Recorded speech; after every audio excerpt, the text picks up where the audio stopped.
everyone. Welcome to the Cārvāka podcast. This is your host Kushalmehra. All right, today's podcast is about basically which I have been shouting about for the last 1 week, but I guess the voting is over. 8th March was the day the voting was going to be done. In case you're wondering what voting was going to be done, so the Toronto District School Board was planning to add caste oppression to the non-discrimination policy. This particular thing was moved in February. I don't remember whether it was 3rd of February or 5th of February. I don't Eighth. remember the or 8th, whatever. Eighth. चलो 3 5 8 हो गया तो मैं दोनों तो so I was near the ballpark.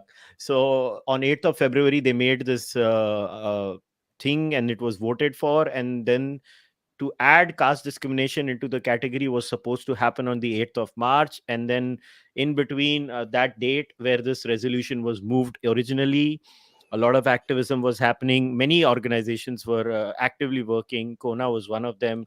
There was also CoHNA. So, I mean, I came to know about it, full disclosure, through Sangeeta Iyer, my dear friend who lives in Canada. And Sangeeta was, in touch with me all the time. And obviously HAF was also helping. So I just decided I can invite Nikunj and Jay from CoHNA. Jay, I think, is representing CoHNA in Canada, and Nikunj obviously is based in the United States of America. So guys, welcome. Yeah, Thank namaste. you. Thank you Thanks for for having having us. us. So Jay, चलो तुमसे start करते हैं. So basically मेरे को एक बात बताओ कि अभी let's rewind. So what was the original stand? So what was the stand that was taken on the 8th of February? Yeah, sure. So 8th of February, the motion was presented. It was proposed by trustee Rajkula Singham, and it was seconded by another lady, I think Shri something. So the original motion basically wanted to have a couple of action items with respect to caste oppression. One, it wanted to address the caste oppression in TDSB, and like series of steps were proposed. So it was two-phased approach with the proposed.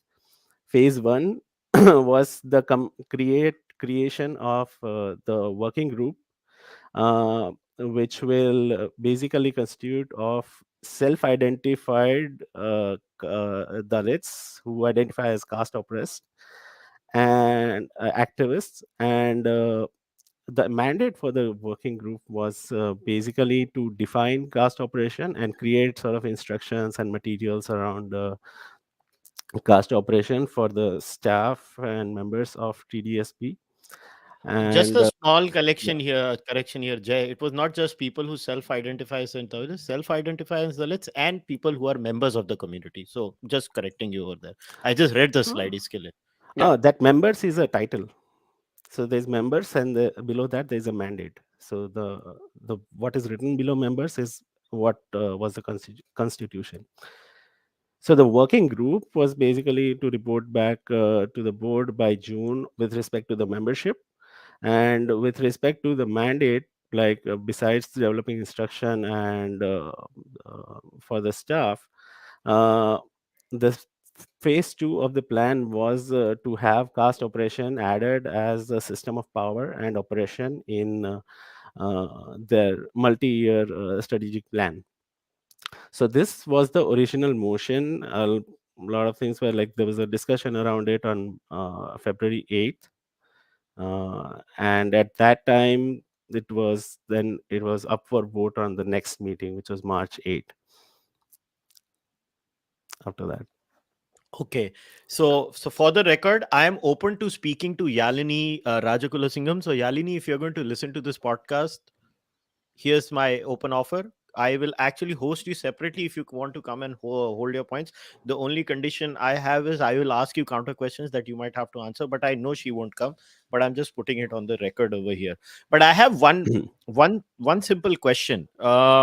This is something that I have not had a satisfactory answer from anybody in the diaspora. What is fundamentally wrong in let's say I mean, I asked this on the Seattle thing too with Suhag after the motion was passed over there in the city, and the amendment was passed. Like, what is the big deal if they add caste discrimination as a standalone category? I don't care who takes it, Jay or Nikunj, anybody can take it. Sure. And this was a conversation I had yesterday also with the folks in CBC. What's the big deal? The challenge, there are multiple layers here. Let's start from the first one, okay? The overall understanding of general population in Canada, US, around the world, generally caste equals Hinduism. Hinduism equals caste. Now, there could be debates, academic debates, things like that about that. The problem is when a lawmaker is going to enforce these policies, he or she already has unconscious or even conscious bias when implementing this, and only looks at Hindus with a brown skin, essentially. So that's number one. Whether they like it or not, that is the reality. The second thing is how they define caste. There is no universal definition of caste. Are they going to use laws from India to define caste here? And even in India, it's so complicated. There are thousands and thousands of groups. The OBC category, for example, varies between states. We were talking earlier about some last names, right? They could be Kshatriya, they could be Dalit, they could be something different. So how are they planning to do that? Are they going to keep a roster of castes in some registry somewhere that they have to look up every time there is caste discrimination?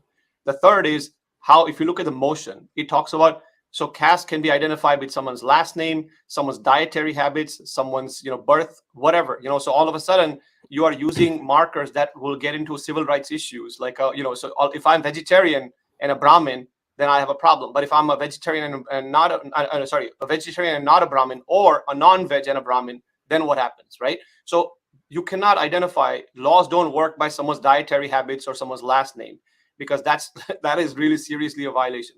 The third issue is self-identification. So as you have seen, people who self-identify. So for example, let's say, Kushal, you self-identify as a Dalit, and you say, Nikunj, you discriminated me because you are a Brahmin. I self-identify myself as a Dalit. The challenge with that is, okay, you could do that, but how do you know whether you are Dalit or not, right? Where is the definition? Number one. But also, if you self-identify, why can't I then self-identify as, well, I'm not a Brahmin. Just because my last name is Trivedi doesn't mean I'm a Brahmin. I don't wear a sacred thread. I may not be vegetarian. I drink alcohol. Who knows, right? So do I get away with that? And the answer most likely is no. You can self-identify as a Dalit and claim oppression, but I cannot self-unidentify myself as a Brahmin and say, hey, no, I'm not a Brahmin. What are you talking about? Let's talk about that, right? So there are multiple issues. And then who's pushing these motions, right? The people who are pushing the motion, as a final point, are people who are vehemently anti-Hindu. We have seen that again and again. The likes of Equality Labs and their partners like Southern Canada, many others have been on record for like anti-Hindu partnerships and activities. Just the other day, there was a conference hosted by Ambedkar King Study Circle. Okay, this is another partner of Equality Labs. They had what's his name? Kancha Ilaya as the speaker. Now, Kancha Ilaya has gone on record to say that Hinduism must be destroyed. Okay, Hinduism is spiritual fascism and it must be destroyed. So now you can see a pattern. So these are the points that people need to keep in mind, why it's a big deal. So like from the beginning, you have learned that caste equals Hinduism, Hinduism equals caste, and you have a very simple idea that there are only 5 castes in the world, and that's how you will be enforcing this. So there's so many different issues that we can go on and on for, but I'll stop here, because there's so many different types of categories of problems here. Okay, so are you saying, I'm not making an exact analogy or a parallel analogy, I just want to share a image from the Holocaust Museum. So this is the yellow star Jude, right? I don't know if people remember, under the Nazi regime, Jewish people were forced to wear identifiers such as the Star of David armbands or badges. So this is one of the images that the Holocaust Museum is keeping. Now, something very interesting happened with me on social media. Now, I know I should not be giving this Muppet any importance, and I'm not, but I'm just using this Muppet as an example. So obviously the dummy did not know me, or about my background, or about my views on Jati Varna as a system itself. It was very entertaining for me at a personal level, because I am one of the rare people who, the Hindus don't know what to do with me. Like they're like, हाँ ये मगर ये बात तो बोलता है, मगर साथ में बोल देता है बॉम्ब मार दो जाति मरने को, तो हमको तो समझ में नहीं आता इसका करे क्या. तो this guy called me a Brahmin. It was very interesting. And uh, and then, I was talking to a friend. I can't take the name of that friend, and he saw what happened to me on Twitter, and he messaged me privately, and he shared this image, and he basically told me, the white guy basically did this to you. You do realize that, right? And I normally don't bring the race of the person, but I will, because this was a 20 something white guy who doesn't know anything, but he's found a new stick to beat the new immigrant with. He first thought I was living in America. Little does he realize I'm sitting in Mumbai. And मतलब उसका तो जिसको बोलते हैं पोपट पे पोपट होना, वो हो रहा था. But it's okay. Second, I was not a Brahmin. He did not know that also. He didn't even know that only 25% of the diaspora is actually Brahmin. The rest is not. Even as per surveys done in the United States of America, only 25% are Brahmins. And actually, they will be surprised when it comes to Canada. The number might be even lower. From my experience of living in Canada, the number might be lower, may not be higher. But do you, Jay, actually think that this is the fear that the community has now in Canada? That, you know, first of all, being Brahmin being used as a slur in itself, I think is deeply problematic. It's deeply problematic to say that, you're a Brahmin, so you don't have a say at anything, is actually very hurtful. To I'm not Yeah. one. Before someone says, I hate Jati Varna, but at the same time, I have not lost my mind till the extent that I will start using Brahmin as a dirty word. So to use, this is why I use the Star of David and stuff like that as an example. Do you, as a person who lives in Canada, Jay, are you Yeah. worried about that? So I'll start with two things. I mean, rather, I'll start with one and then move on. There's one other point I want to make. So first, if you look at my last name, forget about US and Canada. Even in India, people are not able to tell my caste because this name, last name is across. Like probably even in Punjab there are Punjabi भी होते Mehtas. हैं, Mehta Gujarat Punjabi mein होते हैं. there are like Mehtas across, and yeah. So one, like, it doesn't work that way, and unfortunately these folks don't understand it when it comes to implementation and all. Uh, and so coming to the second point, this was actually said in the February 8th meeting where the trustee Rajakula Singham, who presented this motion, she she mentioned that she wants to like remove certain voices from being heard. I'll have to pull out the exact quote, but essentially they did not want those caste privilege, which they define whatever the way they define it. They don't want those voices to come forward or to silence them. So silencing certain voices is definitely a part of was part of this motion, at least the February 8 version. But yeah, there's definitely, it will translate into attack on identities. We have seen it even in Cisco case, and like Nikunji will probably best person to elaborate on that. But it doesn't matter what are your views, what are your views on caste, what are your views on Jati Varna.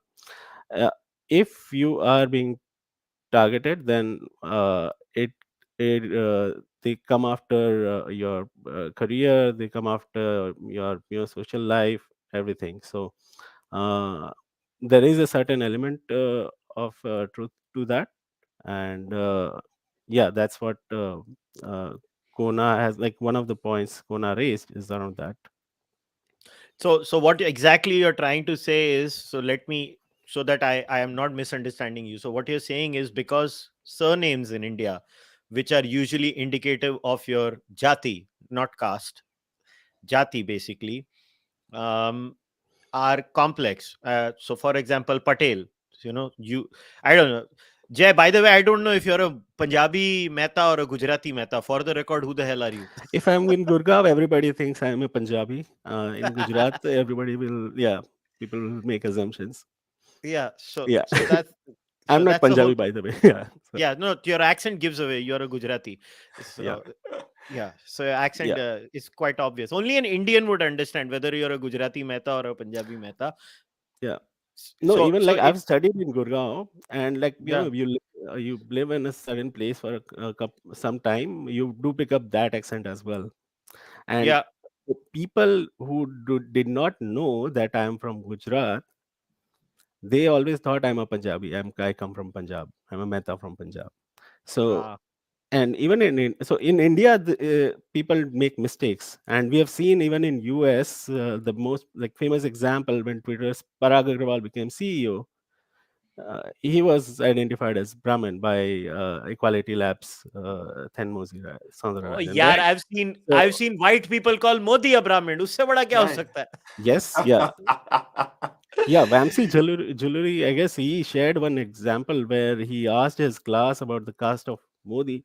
Without exception, everybody said Modi is Brahmin, and includes like both. I mean, Indian origin kids and white kids, and everything. So Yeah, that's how so it the goes. point is Yeah, that surnames in India are complex. So I yeah, used the example of Patel in my last chat with HAF, and I said Patels in Gujarat are SC, OBC, general category in India. Patels are all three in the Varna hierarchy, right? The yeah, same Jat, if you want to call it, is it all three in the Varna hierarchy. Similarly, is the surname Solanki in Gujarat. Solanki. And why I'm using the word Solanki is because in the latest CBC coverage of the TDSB caste discrimination motion, a Solanki who is a Dalit has spoken. But what are you going to do as a Solanki? Because Solanki is a very famous dynasty for people who don't know Indian history. The Solankis were a very known dynasty, and there are tribals in I think Rajasthan who also took the name Solanki for multiple reasons in the history. There are Solankis who are also Rajputs, by the way. Mhm. Solankis are Rajputs too. So how are these, great Caucasians who are going to formulate this census? How are these people going to figure out ye kaun sa Solanki hai? So the natural answer will be they will be like, go and get your certificate, right? We will have to produce certificates. So chalo, a person like, let's say, Jay or myself, who actually is born in India, then moved outside India, we might have some kind of paperwork. Now, what Jay has children in Canada, and then Jay's children have children in Canada. How the hell are they going to produce any kind of paperwork in Canada which says which Solanki they are? Or it is Nikunj, it is a free for all, as they say. I self identify as a Dalit. Yeah, So in the next 50 years, basically everybody in Canada will be a Dalit. exactly. And that's the point here. See, it's so funny you bring this up because this is exactly the caste confusion that was created by the British. Okay, it's like so amazing the censuses that they started with, right? It's like they come up with this manufactured word called caste, which was casta, C-A-S-T-A, then it became C-A-S-T, and then it became C-A-S-T-E after that. So they come up with this census and they started to ask every single Indian at that time, like, what is your caste? Nobody had an idea what that word meant, so everybody just started to put whatever the hell they wanted to do. So they went from like 300 castes to like 10,000 castes, and back to like 7,000 castes, 3,000 castes.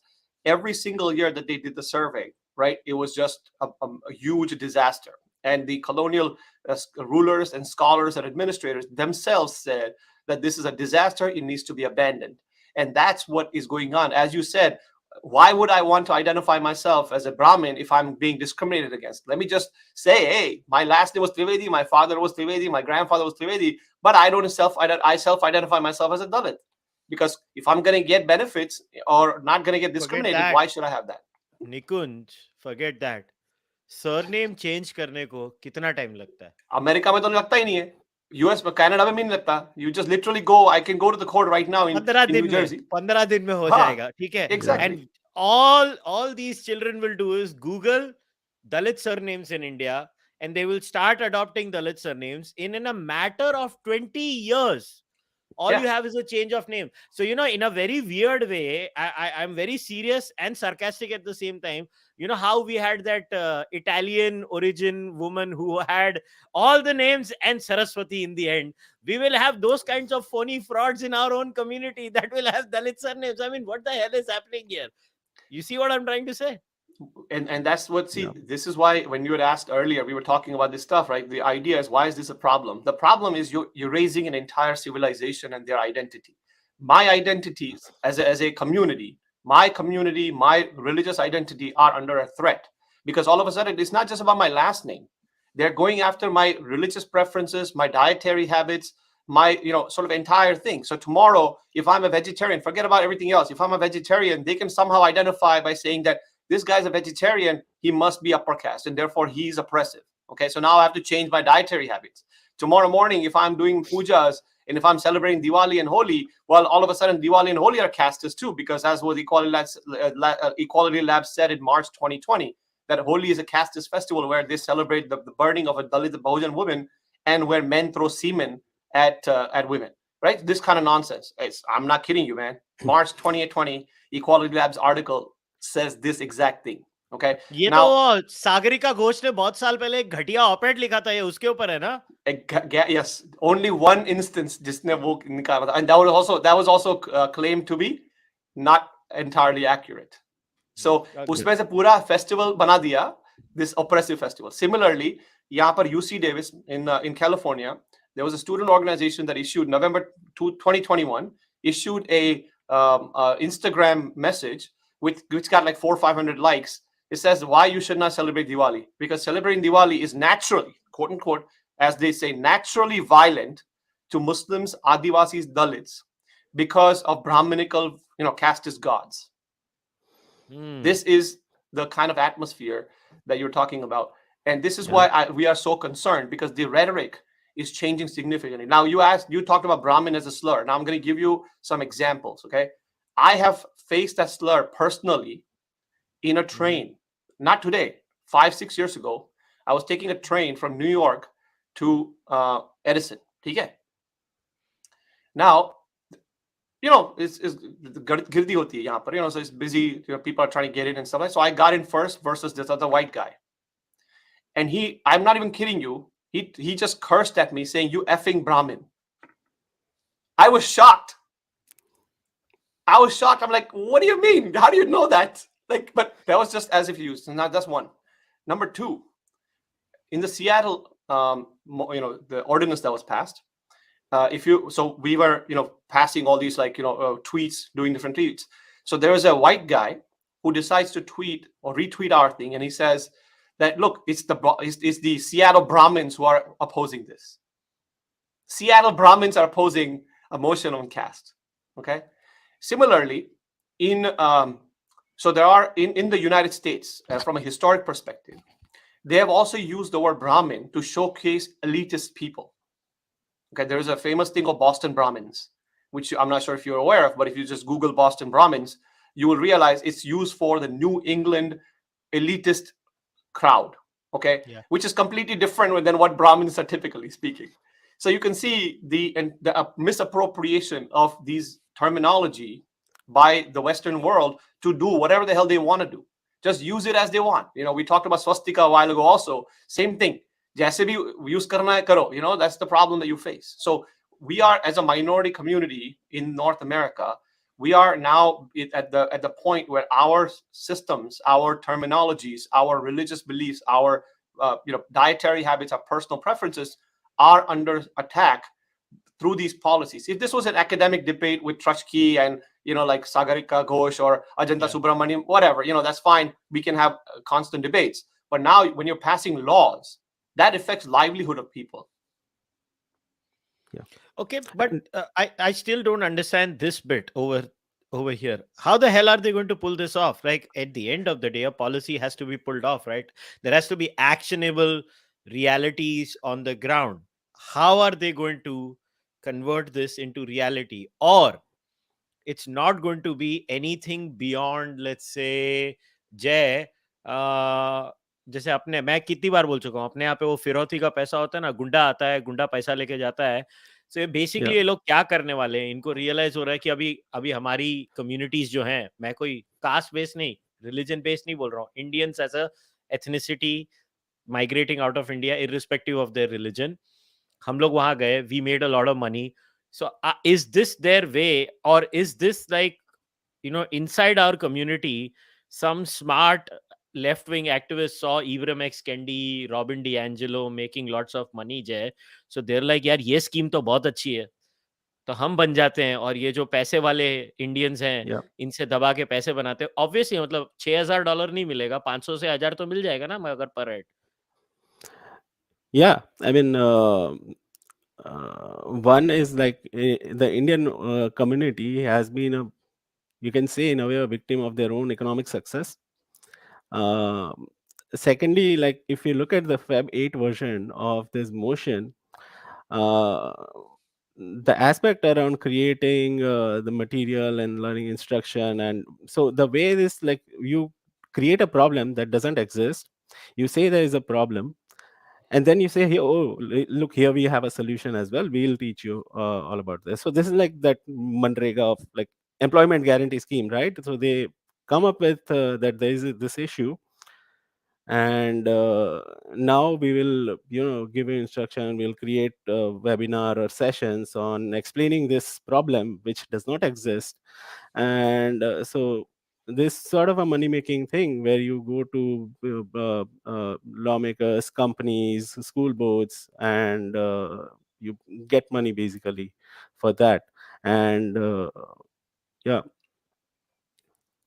Now, I have one more thing now. So, what was originally intended to be done on the 8th of February, what was done on the 8th of March is slightly different. So, what changed?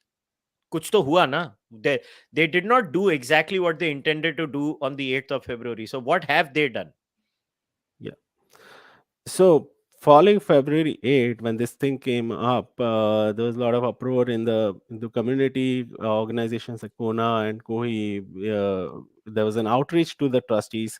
More than like 20,000 emails were sent through the CoHNA petition, the CoHNA campaign, which was launched. And there was separate outreach to trustees as well by President of CoHNA Canada, Rishabh.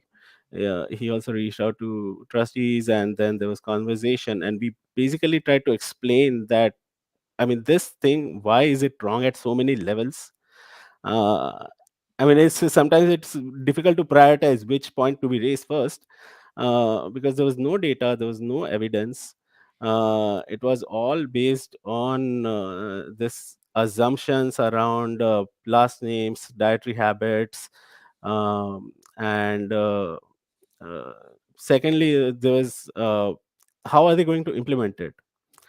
So we shared them the list of like how the government of India implements, how there's a whole laundry list and how it varies across the states as well. So it's not like you have these 4 classes and like you will just categorize them into that, right? The same, let's say, a caste in one state will be, say, low caste, it will be an upper caste in another one. So they haven't really thought it through, but there's certain sort of attraction to recognize any form of oppression, which is common like US and Canada, that whenever there is oppression, it's some people find it very difficult to deny it. So after all these this resistance, what changed was now that whole piece about creating that working group, working committee, and uh, whole creating of instructions, and then adding caste operation into the multi-year strategic plan, all that went away. And what we saw on March 8 was that now this is being referred to the Ontario Human Rights Commission, and basically they will assess whether the caste oppression exists, and then they will after that assessment, which we are very hopeful it will involve very scientific, like data and evidence based assessment to study, and the second part will be like, even if it exists, does the existing categories, because non-discrimination policy of Ontario Human Rights Commission, if you go to the website, it includes several categories, which includes ethnicity, place of origin, birth of origin, your Ancestry. ancestry, things like that. So if it already covers, and I think Brown University in US, when they added this, they actually mentioned that our laws already cover it, but we just want to make a statement. So yeah, but I hope, like, our hope is that OHRC won't do it.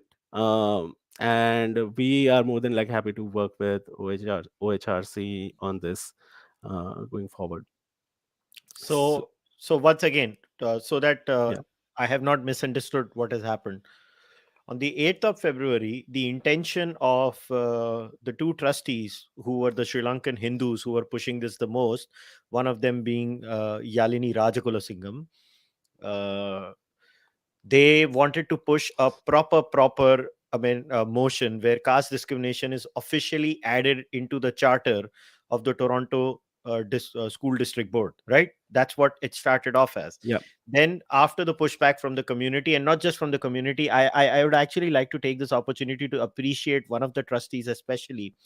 Again, if I butcher his name, I apologize once more.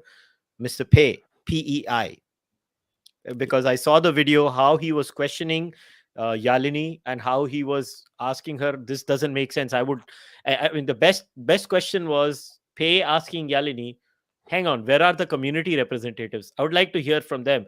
And she says, "Well, activists can be this, activists can be that. Activists are like Ichadhari Nag and Nagin, like just like in the old Bollywood movies. They become this one day, they become the other thing the other day." And I was not looking at Yalini. I was looking at Pei and his expressions. And Pei was like, "Kya bol rahi hai tu? You don't make any yeah, sense." That's what Pei's expression was. He did not say it, but he said it. And so the community starts raising voices, and then they're like, "Okay, ये तो पंगा हो गया है. अब हम क्या करें? हमको करना भी है क्योंकि obviously, white man's guilt is सबसे बड़ा सत्य." And a lot like yeah, when I was listening to the video, there were white people who are trustees, and they're like, they were clearly walking on eggshells. All they had to say was, "Bhai, हमको कुछ नहीं पता, बंद करो ये बकवास."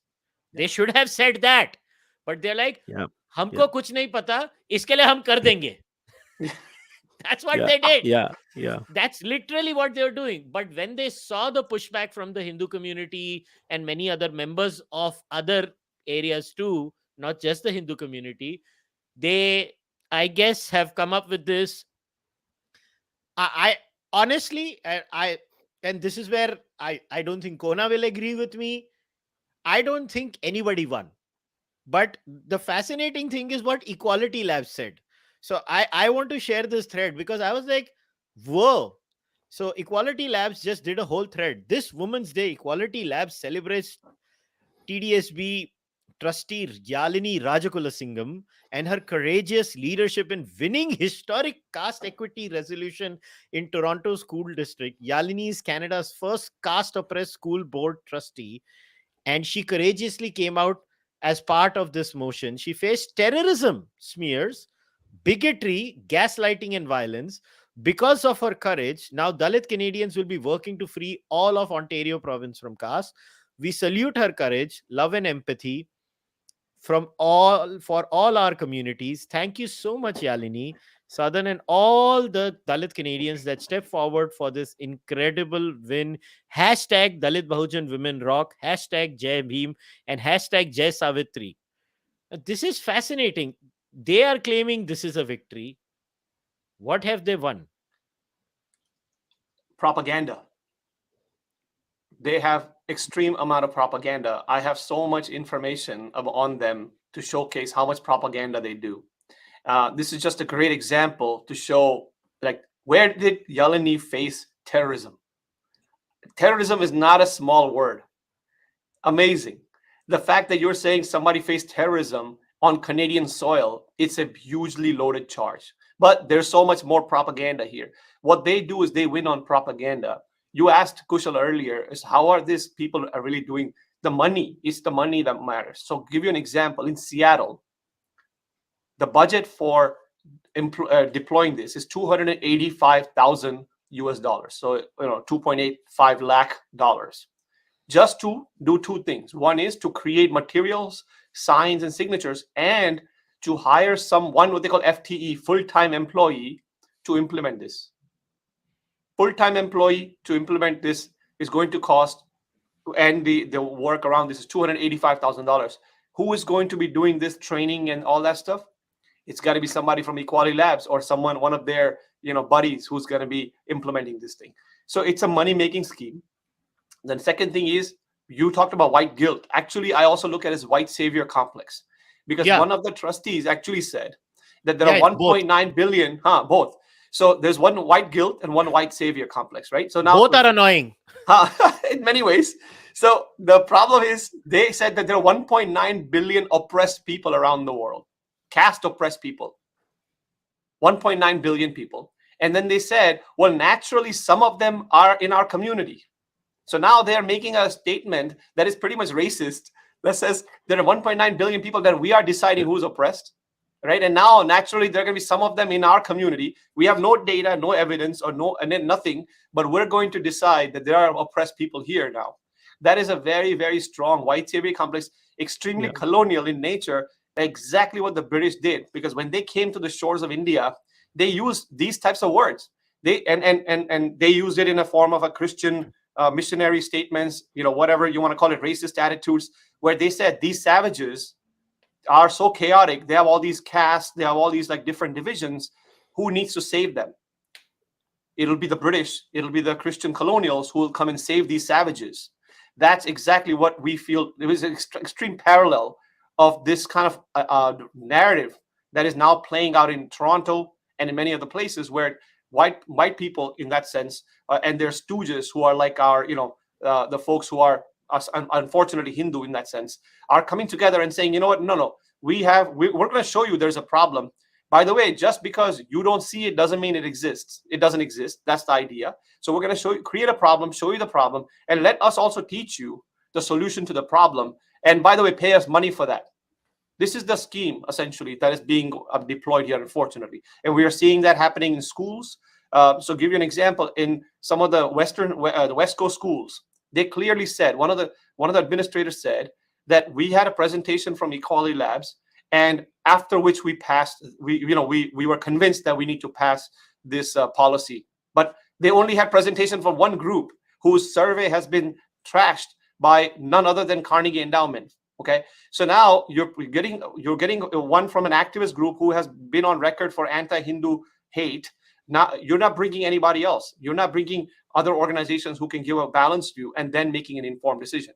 So this is how these policies have been implemented across the board in many universities and now in Toronto School District, etc. However, as you said, nobody won. But what we feel why we won per se, or at least half the battle in that sense, is that the original motion was going to go through without any sort of what do you call it, data analysis or anything, due diligence.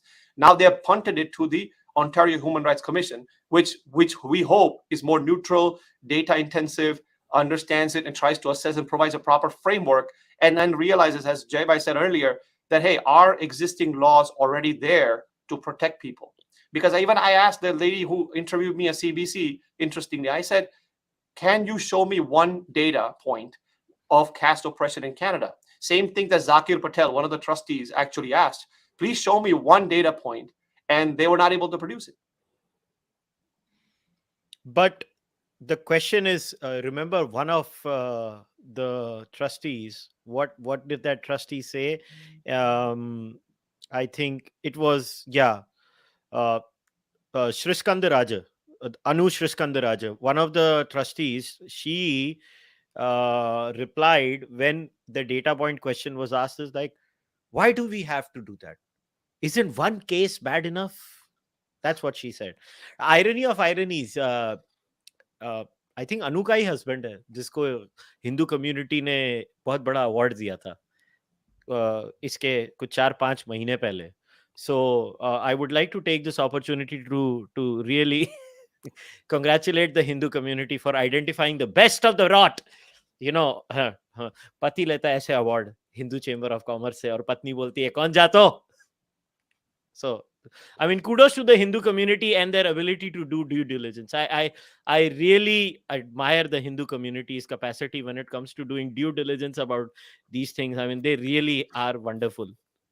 So, अभी मेरे को ये समझना है कि okay, so now it has gone to the Ontario Human Rights Commission, and I hear a lot of people. I was reading up a little bit of the charter of the Ontario Human Rights Commission. So a lot of people are saying that logically, I'm not saying it's illogical, that jati or caste or whatever you want to call it comes under ancestry. Like it's sort of a tribal ancestry system, right? So you cannot be discriminated against on the basis of ancestry. And as the Canadian system already has that mentioned, they would not do it in the form of adding caste as something unique. I really doubt that. I don't look, is gender and see, okay, the left considered gender and sex to be something different, and they were at least sticking to that. They moved the ballpark over there too. So what makes you say that they will say no, caste is something even more unique than ancestry, and we need to specifically mention this in the Ontario Human Rights Charter, and now you cannot discriminate on the basis of that. Like I don't understand why people are so confident it will not happen. Like what is so No, unique about the Ontario Human Rights Charter? no, we're not saying we're not. No. We're not saying we're confident. What we're saying is that if you say, for example, if you look at the definition of caste, right, it says it's a system of hereditary. It clearly says caste is a system of hereditary. So if it's a system of heredity, right, why wouldn't you think about ancestry? Because you are saying that it's inherited. If it's inherited, then from an ancestral perspective, you have it. Now, you give an example of gender, right? Gender and sex. Yes, while the some of the sort of movements have conflated the two sometimes, right, between gender, sex, different things. Still, there are clear laws in both the U.S. and in Canada that actually specifically say, because caste is such a problem that you have to understand how the adjudication happens. Let's say, for example, they want to add caste. Again, coming back to the point, okay, if they added it, how would they adjudicate? Because I don't know about the Canadian laws. Maybe Jai Bhai knows more about it. But in the US, you have to have basically a common man test, right? Essentially saying, does this law, can a common man, meaning man or woman, understand this law when they are being charged? So today, if you charge me based on caste discrimination, I should understand what I'm being charged for. You can't say that, oh, someone self-identified themselves as a Dalit and charge you for caste discrimination because you are now, I consider, the state considers you as a Brahmin, when I don't have any rights to self-identify myself that I am not a Brahmin. Even though my last name is Trivedi, I'm not a Brahmin. Like you said, my last name is Mehta, I am not a Brahmin, right? So why should I have to be forced to identify myself in one way? So that's where the issue will come in. So we feel that, yes, maybe let's say if you are right, Kushal, they may say, well, we need a special category. The bigger challenge will be the implementation and the adjudication of how to apply this law to a common person. And to add what Nikunji mentioned, when we say like we are confident, this won't happen without intervention of Hindu community. So we are not saying it will happen on its own, or we are just praying that this happens. Hindu community will need to interact and like get involved as well in explaining through things through proper channel. So but at least one there is an the it gives us an opportunity to explain why, what is wrong with the way this motion has been passed, and what's the whole issue about. So, and probably you can say the assumption is that there will be well reasoned people who are looking at data and evidence while making laws in OHRC, and not maybe like ideologically charged, or like uh, people suffering from white guilt or white savior complex. The problem here is that, let's say you go to the Ontario Human Rights Commission, right? The Ontario Human Rights Commission comes to you and says, well, we have heard complaints from so and so people about so and so discrimination happening. And just and I would be slightly sympathetic to this, that sometimes saying produce the evidence of something, it's kind of hard. Producing evidence of sometimes casteist biases is hard in some occasions, but not in all occasions. Secondly, what I find very interesting is that this system that we have in India is actually a intersection of two separate hierarchies. A tribal identity, which over the period of time in India also meshed with a class hierarchy, and it kept on becoming rigid in some areas. It was fluid in some areas. Then when it was fluid in some areas, it became rigid there, and then became easier in some areas. It was never stable. Yes, endogamy, it kept on increasing in India. Nobody can deny it. The science is out there. India has been highly endogamous for the last 1500 years. No matter what people say, they cannot deny that. But my fundamental problem is, I, as a Cārvāka, as a Nastik, as a Nirishwarvadi, I hate this system. I hate this system fundamentally. Why? If, let's say, there is a Cārvāka or a atheist, whatever they want to call it, why should they be forced by the state to identify with the system in the first place? Who the hell is the state to tell me you are someone from this caste, no matter what you like? Now, it assumes caste is immutable. That's what it assumes. Now, I get it. Race, in some sense, is immutable. Now, the funny thing is, gender is fluid nowadays in the United States and Canada, which is so confusing for me. Like, gender and sex was something kind of a biologically settled thing. But what they are making me do, and what are they going to do with the Patel community? I genuinely want to know, because they are in large numbers in North America. They are a giant community in North America. How the hell are they going to figure out which Patel is what? Like, how will and has anybody actually written, like Nikunj, the biggest problem with the Hindu community is, and I include myself in this. I'm not like I am larger than the Hindu community and I am this separate person in the room, and you crazy people are doing this. No, I'm including myself in this when I insult my own community. That we've not done any academic work. We've never done anything that there is a paper, there is an anthropological study.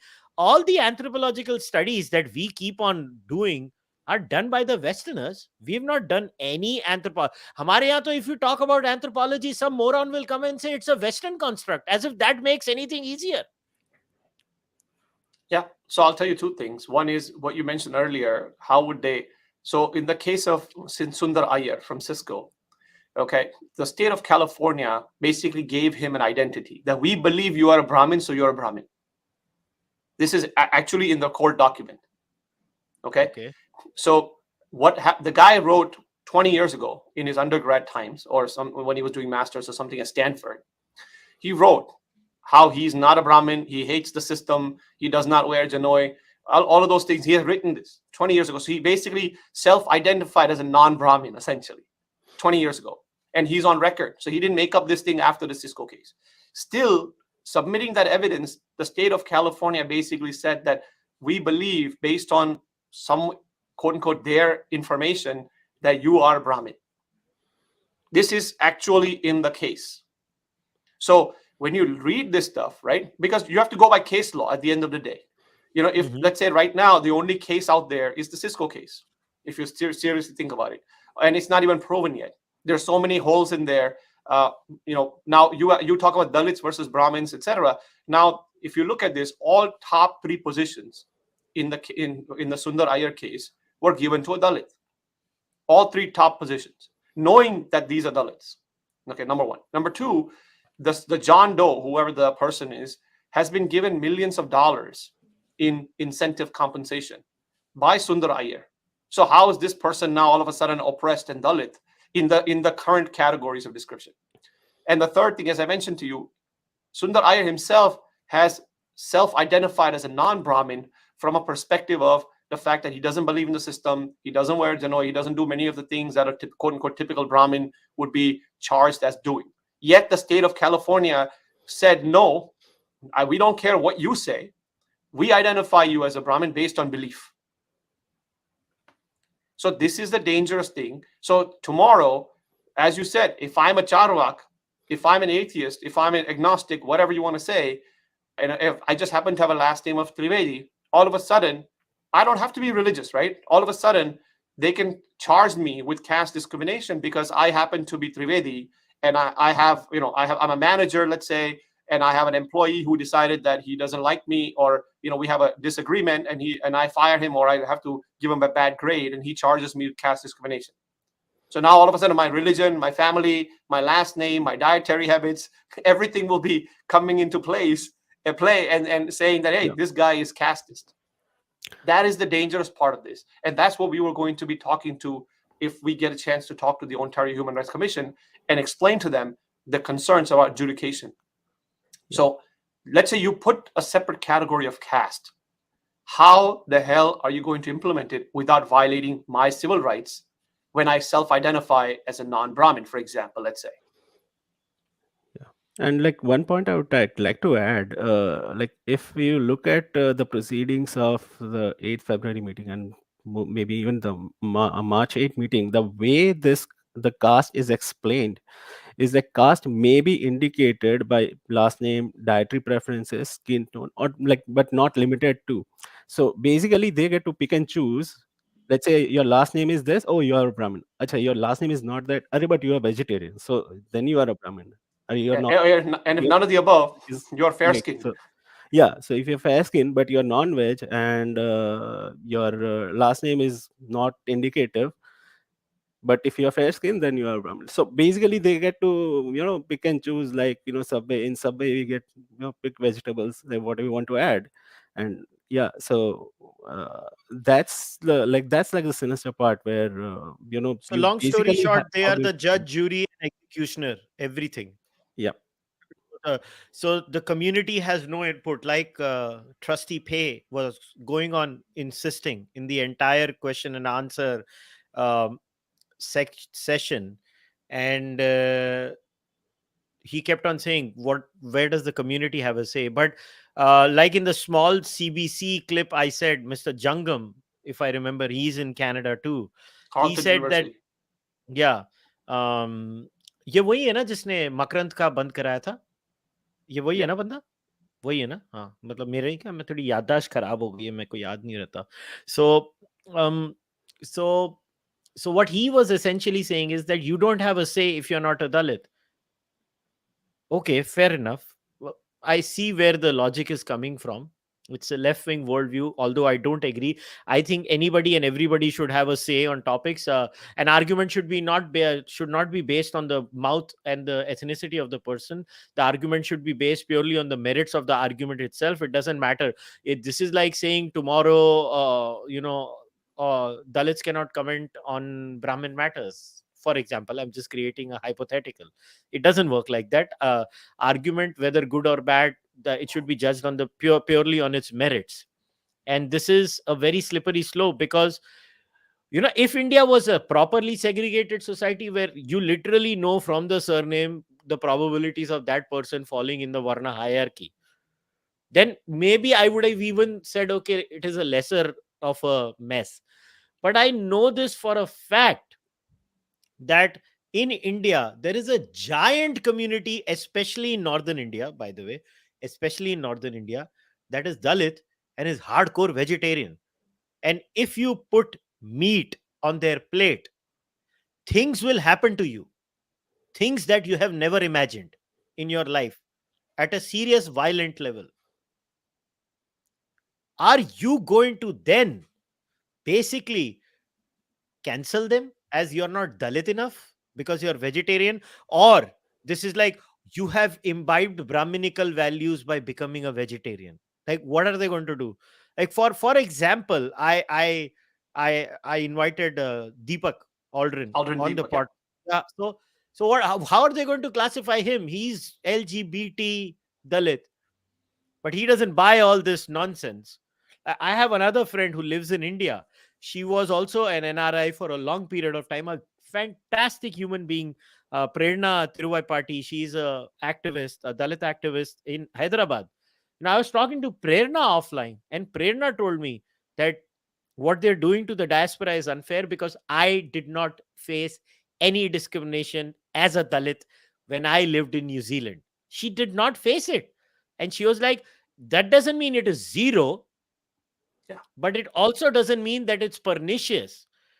The question that people need to ask the Ontario Human Rights Commission is that, will, like, I shared the research of Jesse Singal, or the op-ed of Jesse Singal. He was sharing some papers, like he shared the research where what happens is diversity training tends to sometimes backfire and have a very negative impact. Negative impact in the sense that where fissures may not exist, you will create it in your basic, I don't know, crazy idea of doing something where none exists. So do you see that also becoming a problem, Nikunj, in the future, where these diversity, they might force diversity workshops on companies in Canada? They already exist. Anybody and everybody. I have so many friends in Canada. They're like, we just have to sit on these workshops and now hear about trans this, trans that. They don't have the guts to oppose it because they're like, job chale jayega. So they just sit there. So now one more diversity workshop will be added, which will be the caste thing. Yep, it's already happening. We have seen this happen in some of the corporate trainings. In the Peel School District, if I'm not mistaken, they have this also. So now next month there's a movement to create Dalit History Month, right? And Mr. Jangam, who we mentioned, is on the forefront of that too, along with groups like Equality Lab. So there's an entire movement. So during that time, there's a push to do caste equity training, where you basically are going to be sitting. You as a Hindu are going to be, your religion is going to be attacked because the terminology that they use and the sort of the what do you call, the framework that they use is completely Hindu. In the other things, no one's saying that, for example, no one's saying that, other religions like, let's say, Islam or Christianity have this issue or that issue, and there's a gender issue, there's a sexual issue, there's this issue, that issue. No one is bringing that framework. It's purely about gender, about race, et cetera, in a corporate setting. But we are uniquely disqualified in that sense, because now all of a sudden the caste equity training focuses on people of Indian origin and people of Hindu origin, very particularly, even though sometimes they don't use the word Hinduism, but they will use all the terminology. Quacks like a duck, walks like a duck, but it's not a duck apparently. So मेरे को एक बात बताइए, Julia Roberts की जात क्या होगी? Exactly. 2-3 days ago, there was an interview I did with the NPR, and the lady there, she's half Indian. So I asked her the same thing. I was like, your first name is this and your last name is something like this. What is your jati? How is this caste law going to be implied to you? And the answer is most likely it won't be implied to you because you're not a person of Indian origin. So basically it's a racist policy, right? Exactly. That's why I'm saying. That's what I wanted to come to. Yes. And second question. If I am a West Indian Hindu, ISKCON and many other movements have created so many Hindus in the African community. They will be targeted. They will be targeted because they're black. Yep. So now they have a double-edged sword. They have the black sword and the Hindu sword. Both will be, essentially double swords. And so the white man will not be targeted in this, because remember the areas that were mentioned in the Seattle caste law, South Asia, Senegal, the sale naam likhte hain, Nigeria, Senegal. Somalia. बेशर्मा को देखो नाम लिखते हैं. So basically वो क्या कह रहे हैं कि काला और ब्राउन आदमी और येलो, बेसिकली हम जापानीज और ये लोग, हम लोग जो है, हम टुच्चे, गोरा टुच्चा नहीं है. गोरा बुद्धिस्ट होएगा ना, वो जाति वर्ण नहीं करता. अब मैं अगर गोरे को, देखो मेरे साथ कोई स्क्रिप्चर में तो जीत नहीं सकता है. मैं तो कैप्टर वर्स पढ़ना शुरू कर दूंगा हर हिंदू और बुद्धिस्ट स्क्रिप्चर का. मैं ऑलरेडी पूरा एक पॉडकास्ट कर लिया था, बता दिया था, देखो ये बुद्धा ने कहा है, ये बुद्धा ने कहा है, ये बुद्धा ने कहा है, ये बुद्धा ने कहा है कास्ट के ऊपर. मगर गोरा बुद्धिस्ट तो ऐसे घूमता है कि जैसे वाओ मेरे को तो कुछ हुआ ही नहीं है. क्यों? बुद्धिज्म भी जाति वर्ण है के बारे में बहुत ही फैंटास्टिक व्यूज रखता है, तो बुद्धिज्म को भी बैन कर दो फिर. मगर नहीं, बहुत सारे गोरों ने बुद्धिस्ट बना लिया है अपने आप को, तो बुद्धिज्म कूल है.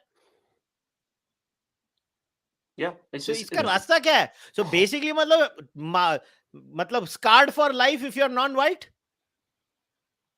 and also scarred for white, but also legally scarred.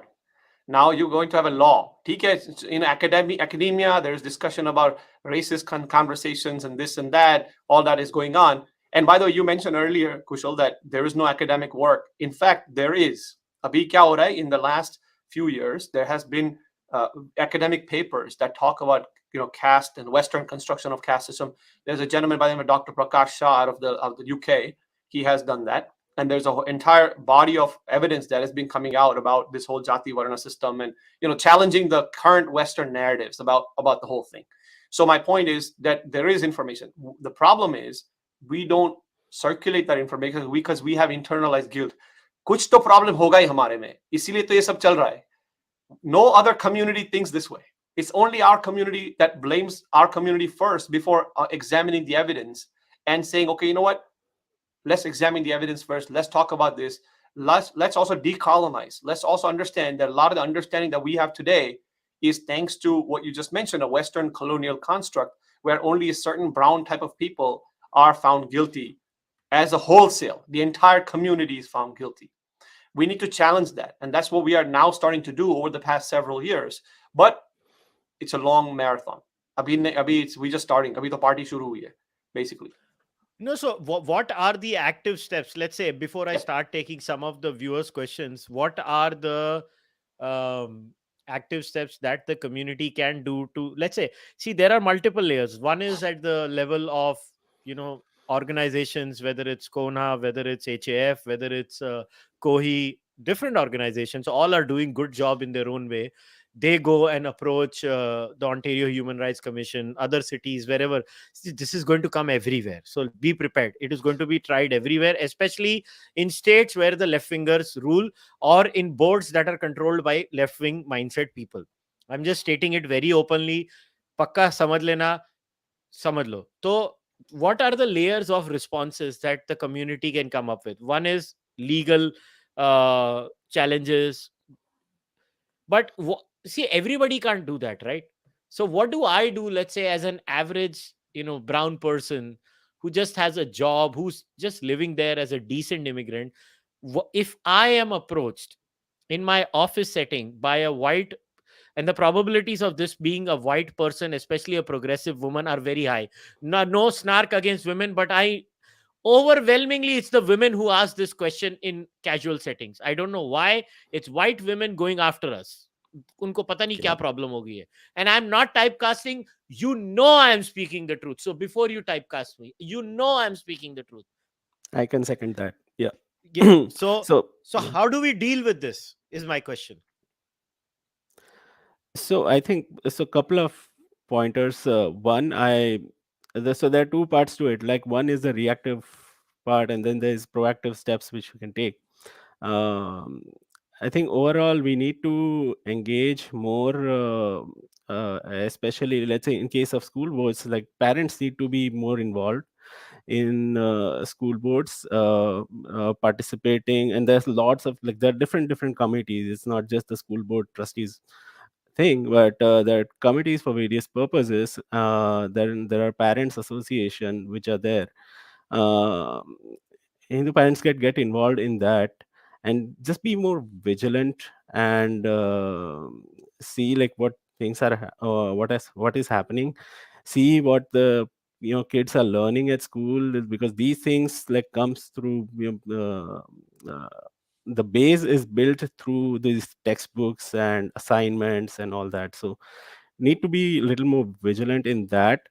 Understand, like, not just focus on the grades and, like, what the kid is doing in math and science, but also what is being taught in social studies. And secondly, sorry, I lost my chain of thought, but secondly, we need to explain things better without being emotional, I guess, and understand things when it comes to, I guess, like, kids, because they will be at a forefront. Let's say, if these laws get passed, they will also face, the kids will also face these issues. So have a conversation with them. Don't And, like, one thing I've seen, like, sometimes we try to discourage questioning on these issues.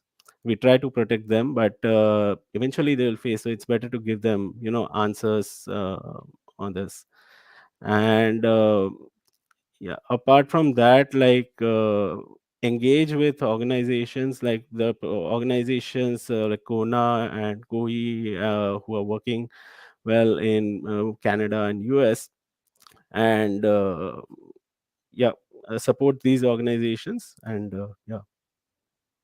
So anything you want to add? between I'm not going to tell the name, मतलब मैं तुम लोगों को off the record बोल दूंगा, मगर I'll tell you the interesting story. Very famous stand-up comic, हाँ, very famous. Western world का मैं नहीं बताऊंगा कहाँ कौन से देश का है, नहीं तो 2 मिनट में लोगों को पता चल जाएगा ये कौन है. देसी स्टैंड-अप कॉमिक है, बहुत फेमस है, बहुत फेमस है. सो मैं और वो ऑफ द रिकॉर्ड बात कर रहे थे. ये मैं तुम लोगों को कम से कम 3 साल पहले की बात बता रहा हूँ. तो मैंने उसको बोला they are coming for you. बोलता है व्हाट? उसका रिएक्शन मैं बताता हूँ. उसने बोला आई डोंट अंडरस्टैंड. मतलब वो तेरी जात पकड़ेंगे 3 साल पहले और तुझे कैंसिल करेंगे. उसका रिएक्शन क्या था मालूम है? पहली बात वो सेकंड जनरेशन था, फर्स्ट जन नहीं था, इसके लिए उसका रिएक्शन क्या था? क्या बकवास कर रहा है, तेरे को कुछ पता नहीं है. मैं तुम्हें गारंटी से बोलता हूँ अभी उसको इवेंचुअली पता चलेगा और वो फिर मुझे कांटेक्ट करेगा. मगर ये हो रहा है specially when it comes to second and third generation children. उनको तो कोई आइडिया ही नहीं है क्या हो रहा है. उनको कसम से उनको कुछ नहीं मालूम है. वो तो अपने ही बबल में, या तो वो अल्ट्रा वोक ऑन स्टेरॉइड्स हैं. जैसे रिसेंटली मैंने एक वो बच्ची का वीडियो देखा, वो बोलती है योगा मुस्लिम है और क्या है. मतलब I was thoroughly entertained, I have to say that. मैं बहुत हंसा, 15 मिनट हंसा मैं, बहुत मजा आया. But you know again I'm saying the answers that people have been giving on the caste issue, which is where I am with the diaspora till the last moment, until when they explain caste. That's the only place where I disagree with them, which is why the diaspora is also having a love and hate relationship with me, because they're like साला हर चीज में मानता है, एक चीज में नहीं मानता, और मैं कभी नहीं मानने वाला हूँ. But I think this is unfair on children. What worries me is that a young kid going to school, if the teacher is going to use things like are you a Brahmin, are you a this, are you a that, it's not good for children. This is my worry. And anybody who has children in that part of the world, they don't deserve to go through this. Honestly, they are good, honest, tax paying citizens, and they do their thing, they just move about living their life, and then suddenly these children are made to go through this. I don't know what the Sikh community in Canada is going to do about this. On a very serious note, like, my opinion, you want to see casteism in one community? Oh boy, go to the Jat Gurdwara. Then you will see casteism. And to everybody out there, if you're a Punjabi, stop using the K word. You know exactly which word I'm talking about. Stop using that word. That's actually a slur. That's a casteist slur. Luckily, most second generation Hindu Punjabis don't speak Punjabi. They don't even know the word, so they don't use it. But I know second generation Sikh children in Canada dropping the K word in gurdwaras like they are eating kanda bhajia. They drop that word. So yes, a lot of things also need to be done at the level of the community. By the way, the K word is also used by, guess who? Pakistani Punjabis in the mosque. They also drop the K word. Everybody who is Punjabi or Punjabi adjacent knows the word I'm talking about. Everybody knows the word I'm mentioning because it is dropped so much. So you know what? It is not fair to say that nothing exists. We are using certain deeply problematic words over there, Nikunj. I am giving you an open insight of the Punjabi community. ये word बार-बार use होते हैं.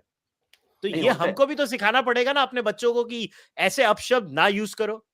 I agree with you. Yep. That's my point. Is that this is, see, no one is denying that social issues don't exist. We have never denied it, nor will we ever deny it. Denying it is stupid. You can't deny reality in those things. What we are saying is the anecdotal information that these people, just slurs and all these things are social problems. If you go to the Christian churches, or if you go to the Christian community, if you go to like within the Christian community, they have interesting words for each other. Okay. They have interesting words. They, for example, one Christian sect will absolutely hate the other Christian sect, right? And there has documented information. They may not bring it out, but it is true. So these things happen not just within the Hindu or the Sikh or other communities, they happen across the board. But are you now going to pass a law against the Christian community or any other community for saying, hey, you guys are discriminated against each other, right? Those types of things, when laws are in place and when teaching is exclusively a unique phenomenon, and you are now trying to tell a child, just because he or she is born a certain way, hey, by the way, you have a problem. You don't know you have a problem, but your ancestors for thousands of years have had this problem, and you have inherited that problem in your DNA. In your DNA. And that's what we're Sounds a trying to lot teach like those eugenicists of the 1920s in the United States of America. Yeah. Right? Yeah, yoga. Sounds That's the problem. it literally is like, life takes full circle. In 100 years we're back to the eugenics policies. But now let us take a few questions. This is a legendary question asked by someone from the diaspora. I mean, this is a mystery that nobody can solve. So I'm not going to take the name, but someone says, my son, daughter, and many of my family members are vegetarian and go to temples. I eat pork. So who is the Brahmin and who's the Dalit? Exactly. And I also know many people in my own friend circle or community, etc., that go to temples, eat meat, drink alcohol, and do many other things. So who's the Brahmin and who's the Dalit and who's the so-called bad person, good person, etc.? This is a very common thing that's in our community. So the answer is no, none of them. This is where this is where the whole the definition of caste really falls apart. Because now, if you're going to go by dietary habits, my mother, for example, one of the things that one guy said in Seattle is that Jainism is militant vegetarianism. Okay, because apparently he has his wife who's a Dalit married, and his mom, because she eats meat and his mom is a vegetarian, strict vegetarian, she doesn't like it. Now, do you want to have a law for that? That's your family problem, man. Go and talk to your mom. We don't need to have a law for that.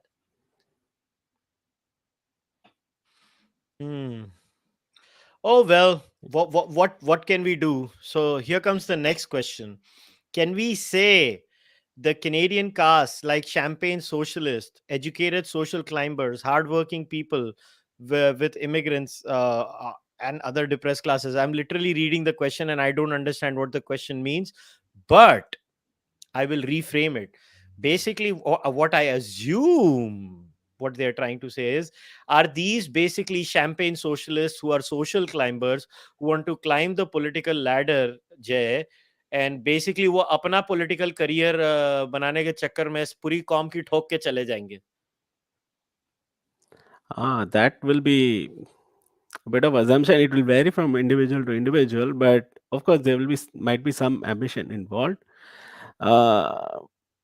But look here, so the thing is, this whole caste bandwagon, it started in like California, and it's basically coming across in Canada as well. And this is if you see like what the Toronto motion was, they learned from Seattle. So earlier it was associated with Hindu, the wording, and now they have removed it because there was there was an element of Hindu phobia here.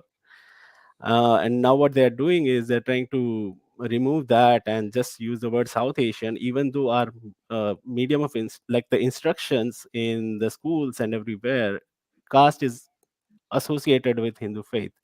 And so while there is like this certain amount of Hindu phobia involved, uh, this will basically help them on that.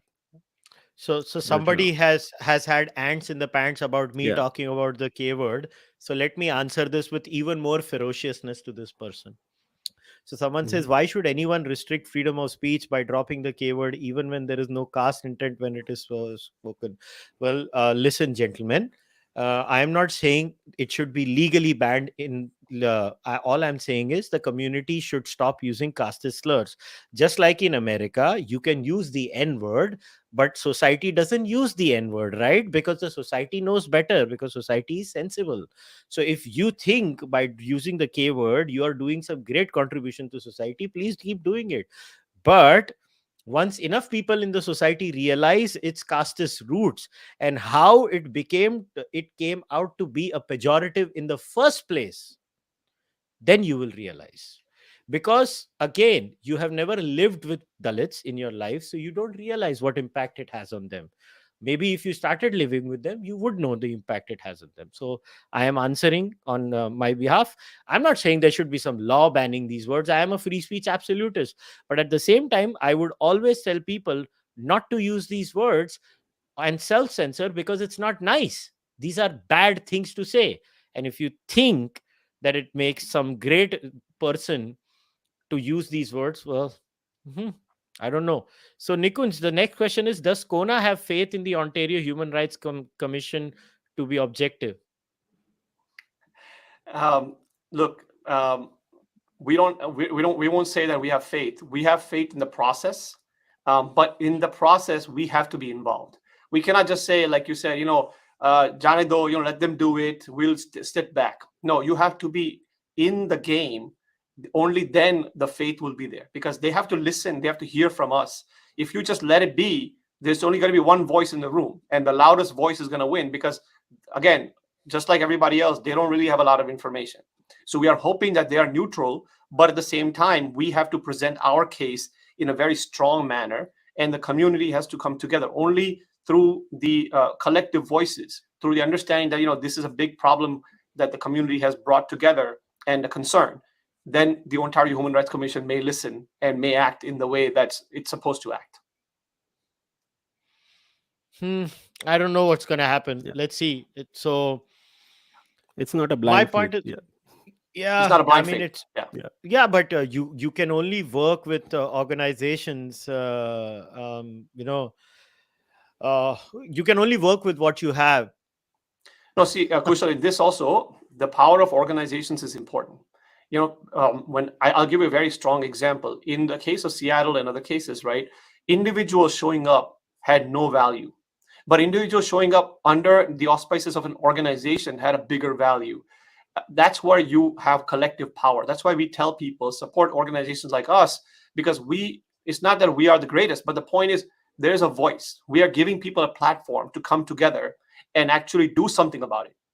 You're going to go, it's like really, like we say, 100 sonar ki aur ek lohar ki, right? When an important organization which has a lot of members and a lot of volunteers goes collectively to some bargaining table, they are taken more seriously than individuals knocking on the door one by one by one. Now, in the case of politics, yes, collective votes matter. So, but at the same time, you have to have lots and lots of votes. And the Hindu community is not as strong from a political perspective, unfortunately, which it needs to happen. It needs to be politically strong as it goes forward. But today it's not. So we have to understand what our power structure is and what the bargaining chip looks like for us. Fair enough. I understand what you're saying, but look, it's a complex issue which somebody has asked, how will we educate our woke children? I'm sorry, this is so funny. Hey, मेरा बच्चा woke है, उसको मैं कैसे समझाऊं? I don't know. It's not easy. It's not easy. I mean, if you have one of those kids making those TikTok videos where क्या बोलते हैं, yoga is Muslim, I mean, you Sufi, can just Muslim, say black, क्या कहते हैं, Buddhist, Jain, everything else but Hindu, essentially. Yeah, so basically all you can say is sorry to the world, I contributed to this. Yeah, no, but It's a it's serious important. problem. It's a serious problem. But it's important to be engaged with them, not like stop having those conversations. I guess a big part is also because when immigrants, when like at least the first generation immigrants who come, because a large part of focus is on building lives, especially from the economic front. And look, even in India, the school textbooks and all that, we are not learning the exact correct version, right? So there's certain amount of relearning which is required, and probably we have not like invested time in doing that and finding the answers to the questions which your kids will ask. So I think first that will be required, and secondly, yeah, keeping them engaged and answering the questions. If you don't have like be honest and then say and then have the answer ready, but if you are not, you won't teach them, someone else will do that, and that's already happening, right? So I guess that's probably a long term solution to this. So this is a good point somebody has said. Asking your caste itself should be a ground for discrimination. In fact, this is like, to use woke lingo, a microaggression and something that should trigger you, right? Yes, the very fact you're asking me for my caste and my family background is a problem. It should be a problem because of all the things that we just discussed for the past hour or so. That there's so many different issues. What do you mean by my caste? Why should I identify with my caste? What if I don't want to self-identify with my caste? Why should you then get to define what my caste is going to be? Blah blah blah. And why do I even need to know my caste? Like all these things come up, right? Especially in second generation, third generation, fourth generation. If you think about Canada, right, the Punjabi and the Hindu community have been here for so long, even in western parts of the US and some places, that you have not just first generation, second generation, you have third and fourth generation who have married with like Mexican Americans, for example, right? There's a Sikh community that is married into a Mexican community. So like there's all these other combinations. How do you know about that caste, right? Just because I am darker, because I married someone who is also dark, right? In that sense, now you're saying that I'm a Dalit, but I may not be a Dalit, or if I'm fair skinned because my father happened to marry a white lady and stuff like that, like a few generations, or like, my grandkids are like different. How do you determine my caste? So I agree with you. It should be, that's a problem in the first place. Yeah, well, what do we do? What do we do? It is a mess. So before we wrap things up, anybody else has any last words? Jaiba, you can go first. Yeah, I guess so. One thing we need to understand, of course, this motion is not over. I mean, it will be, and this will go across Canada. They're already prepping, so the community across Canada should be ready. Keep your eyes and ears open. Support organizations like CoHNA and be a part of it, and yeah, be more involved in the local politics. And a lot of these things happen at a very local level, like this happened at TDSB, then the Seattle City Council. So it's not like these things happen at a happening at a federal or uh, provincial level. A lot of this is very local, and a lot of times we are too much invested in the federal level things, and watching that, and we totally miss looking at what's happening locally. So need to be a bit more vigilant and be more involved in that, and support organizations who are doing, and we have volunteers like across Canada, from east coast to west coast. um, but there will be, even if the other organizations at your local level, support them, and yeah, be a part of that collective voice, because that helps a lot. And making changes at a local level is relatively easier, I would say. um, so yeah, need to uh, be invested in that. Yeah, I would agree. Get involved and get organized. Yeah. Most people, the first step is to get involved in the local issues. You can spend an hour or two a week to really get involved, just showing up in city councils or these school boards, etc., getting involved. We know a bunch of people who have gotten involved. And when you're involved, you are a stakeholder and you have a voice. But if you're not involved, you don't have any voice out from the outside, and you're always going to be the outsider. So we need to be part of the process. Hindus in general, in the Indian American community and the broader, call it diaspora, has not been very politically savvy or involved. And when I talk about federal level, like you said, where our numbers won't be as big, but we have the money. That's number one. So that's important. But also at the local levels, especially in a place like Toronto, you have a huge amount of the community. That's where it will make a difference. So where we are in numbers, we should definitely have representation. And when we are not in numbers, we need to build allyship. which is also something we are bad at. If you look at the other side of what they do is they build allyship with the Black community, the Hispanic community, the indigenous communities, things like that, all kinds of different communities, and they support each other on different causes. But our community has been very sort of internal looking and not allying with some of them. Those things are changing, but we have a long way to go. And that's when you'll see the real support, because ek akela aadmi kuch nahi kar sakta. You have to be together with other people, and you have to also make sure you're building those bridges and allies and friendships when we need help. Yep, I think that is very, very valid point. Now, somebody just made a passing comment. It's not a question, but I will respond to it and leave my closing comments and then wrap it up. So somebody said people started adding he, him, her, whatever besides their name. Now, I guess some Southeast Asian, South Asian, or these regions that are being targeted, they will demand many people to write their jati or varna status in their profiles. I don't think so that will happen, and I'll tell you why. Because, like it or not, most of the diaspora is general category. So most of the people also peddling this, from Shama Sawant to Pramila Jaipal and to many others, are actually general category Hindus. तो वो ये नहीं करेंगे राजा, क्योंकि फिर उनका भी तो बच जाएगा बाजा, क्योंकि वो भी तो कौन जातों में फंसेंगे. मतलब सावंत, मतलब उसका स्वैग देखो, वो कौन सी कैटेगरी की है और वो आके ऐसे पेल रही है ये चीजें.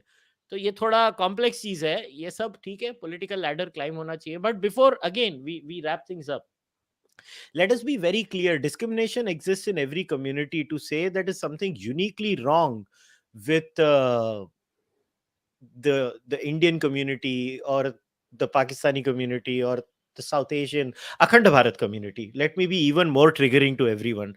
There is something uniquely wrong with the Akhand Bharat community, or with Southeast Asians, is wrong. It is a racist policy to begin in the first place. It also denies a lot of communities the right to have a peaceful living, and it creates unnecessary targets on their back. So this is the reason I oppose it. As far as Jati Varna as a system is concerned, I will repeat once more. The system is a third class, third rated piece of garbage that should be annihilated from its roots. Once you nuke it 10 times more, because we don't need to have a trace of this system anymore. We have all made mistakes in our life. Every culture has made mistakes in our life, in their lives. Culture should own up to their mistakes. So the Indian community, or many other communities, should not shy away from owning up to the mistakes made by the ancestors. But it does not mean that you have to apologize for the mistakes of your ancestors. I refuse to apologize for anything anybody else has done. I don't care. That was their problem. All I can do is, I see the problem, I hate the system, I will move on. These laws will affect your livelihood, not just your livelihood, the livelihood of your children. So if you are someone who lives in especially Western countries, look, let's be very clear. They're doing this because they cannot beat Modi in India. सीधी बात बोल रहा हूं, मेरे को टेढ़ी बात करनी आती नहीं है. सीधा बोल रहा हूं, उनका पप्पू यहां पे जीत नहीं पा रहा है. तो ये जो पप्पू और उसके मिनियंस हैं, ये वहां जाके, क्योंकि उनको मालूम है डायस्पोरा में बहुत बड़ी मोदी फॉलोइंग है, भयंकर मोदी भक्त है वहां पे, क्या करें, अभी लाइफ ही ऐसी है इन बेचारों की. तो अभी यहाँ पे तो खुन्नस नहीं निकाल पा रहे हैं, तो वहां खुन्नस निकालेंगे. ये कड़वी सच्चाई है और ये होता रहेगा. So don't apologize on behalf of everyone. And on a very interesting note, sometimes, like I have always said, does a current Britisher have to apologize on behalf of what the Britishers did to India? No, that person should not be. Maybe what the Mughals did, उसके लिए आज के मुसलमान का क्या लेना देना है उससे? ऐसे ही हम जो पहले हुआ उसके लिए मैं क्यों सॉरी बोलूं? मैंने थोड़ी ना किया, मैं तो उसको न्यूक करने की बात कर रहा हूं. So be a vigilant citizen now, especially to the Hindu community.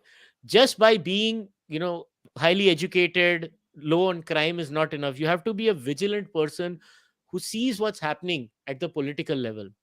and try to support multiple organizations. I once again want to, I started off by giving a shout out to my friend Sangeeta Iyer. I want to end again by, giving a shout out to Sangeeta. She is also someone who's very active inside the community over there. She's part of Kohi. She and that organization was also doing good work. So I want to congratulate Sangeeta on what she was doing. And there are many others who are doing good job. CoHNA is doing good work. Hindu American Foundation. देखो मैं सबसे बात करता हूँ, मेरा किसी के साथ पंगा नहीं. मैं एज लॉन्ग एज वो कम्युनिटी के लिए अच्छा कर रहे हैं, मैं सपोर्ट करूंगा. मेरे पर्सनल व्यूज है. मेरे व्यूज ऑन एनाइलेशन ऑफ जाति वर्ना कभी चेंज नहीं होने वाले हैं, और मैं हमेशा उसके लिए काम करता रहूंगा, एक्टिवली डिस्ट्रॉय करूंगा उस सिस्टम को मेरे through. But I will never impose my views on others. But at the same time we have to look at this in a very mature way. To say something travels from India over there is unfair on a second generation and a third generation child. It is very unfair. And India is also changing. Pew polls suggest caste discrimination is reducing significantly in India. So, maybe the person who's carrying the bag and baggage with him, what if the bag and baggage itself has changed in the home ground? So what are they going to carry over there? So, and to the people who are pushing these legislations, your hatred of Modi should not cloud your judgment so much that you ruin the lives of people. So once again, Nikunj and Jay, thank you for coming. I wish you guys all the best, and I'll try my best to help the community in whatever way possible. No, thank you for having us. Thank you very much. Namaste. All right, guys, we'll wrap today's discussion. Once again, you can follow CoHNA on social media. I left their Twitter handle and the website address in the description of the podcast. You can also support the Cārvāka podcast. As you know, this is a member-driven podcast. I don't do ad reads. मैं आलू सब्जी प्याज crypto नहीं बेचता हूँ मेरे channel पे. तो मैं सिर्फ मेंबर्स पे जिंदा हूँ. तो मेंबर बनो, whether it's on YouTube or Patreon or Fanmo, wherever you want to go and become a member. You please subscribe to the channel. Also leave a rating on iTunes or whatever, Spotify, जहाँ पे भी सुनते हो. And like this video, comment. गाली देना चाहते हो गाली भी दो, वो भी एल्गोरिदम को मदद करती है, तो गालियां ही दे दो, चलो कुछ तो करो. But I'll see you guys next time. Until then, namaste, take care, bye.